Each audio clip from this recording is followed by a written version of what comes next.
Ош-Бишкек унаа жолунда тактай жүктөп келе жаткан унаа оодарылып айдоочу каза болду.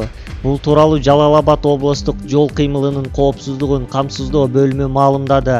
Маалымат боюнча жол кырсыгы бүгүн 23 октябрда саат 06:00 чамасында катталган. Ман үлгүсүндөгү унаага Бишкек шаарынан жыгач тактайларды жүктөп Ошко келе жаткан Токтогул районунун Чычкан капчыгайына жеткенде 38 жаштагы айдоочу БИИ рулду башкара албай оң капталы менен сүрүлүп токтогон. Кырсыктын кесепетинен айдоочу ошол эле жерден көз жумган. Ал Аксы районунун Кызыл Туу айылынын тургуну болгон. Ал эми ошол эле унаанын ичиндеги жүргүнчү МЖ аймактык ооруканага жеткирилген. Анын айтымында унаанын тормозу иштебей калган. Учурда тиешелүү экспертизалар дайындалып, териштирүү иштери башталды, деп билдирди аталган бөлүмдөн.